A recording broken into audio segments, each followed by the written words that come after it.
আমি আরো ধন্যবাদ জানাই বিএনপিকে আমাকে মনোনয়ন না দেবার জন্যে। আমাকে মনোনয়ন না দেওয়ার কারণেই আমি বুঝতে পেরেছি বাংলাদেশের টেকনাফ থেকে তেঁতুলিয়া কত লক্ষ মানুষের ভালোবাসা, দোয়া, সহযোগিতা আমার পাশে ছিল। একটা দলীয় গণ্ডির মধ্যে থেকে নির্বাচন করলে এটা বুঝবার সৌভাগ্য আমার হতো না। দক্ষিণ এশিয়ার দেশগুলোর দিকে তাকালে দেখা যায় কেন্দ্রীয় ব্যাংকে প্রিন্সটন বা ক্যালিফোর্নিয়া থেকে পিএইচডি করা উচ্চ ডিগ্রিধারী মানুষজন, অভিজ্ঞতা সম্পন্ন লোকজন নিয়োগ পেয়েছেন। অন্যদিকে বাংলাদেশে নতুন সরকার গঠনের পর যিনি নিয়োগ পেয়েছেন তিনি হলেন বিএনপির নির্বাচন পরিচালনা কমিটির সদস্য এবং একজন সোয়েটার ফ্যাক্টরির এমডি। মাননীয় স্পিকার, একই ঘটনা আমরা বিশ্ববিদ্যালয়ের উপাচার্য নিয়োগের ক্ষেত্রেও দেখেছি। সবগুলো বিশ্ববিদ্যালয়ে দলীয় ভিসি, প্রভিসি নিয়োগ দেওয়া হয়েছে। দল করা দূষণীয় কিছু নয়, কিন্তু দল না করলে যদি নিয়োগ না হয় সেটা দুর্ভাগ্যজনক।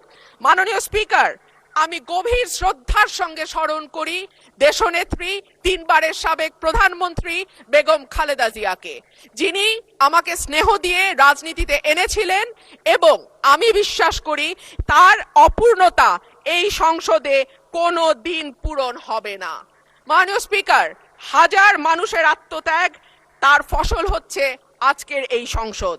এই মানুষগুলো কারা যাদের আত্মত্যাগের বিনিময়ে আমরা আজকে কেউ মন্ত্রী, কেউ এমপি, কেউ সরকারি দল, কেউ বিরোধী দল হয়ে এসে সংসদে বসেছি?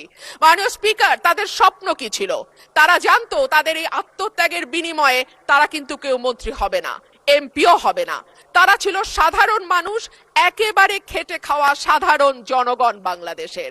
তারা একটা স্বপ্ন দেখেছিল, একটা নতুন বাংলাদেশ তৈরির স্বপ্ন, একটা নতুন রাজনীতি নির্মাণের স্বপ্ন, একটা নতুন চিন্তার জন্ম দেওয়ার স্বপ্ন, এবং সর্বোপরি সকলের জন্য যেই ভীষণ রকম বৈষম্য আমরা দেখেছি গত কয়েক বছর, সেখান থেকে মুক্ত হয়ে সকলকে নিয়ে, সকলকে একসাথে করে একটা বাংলাদেশের স্বপ্ন।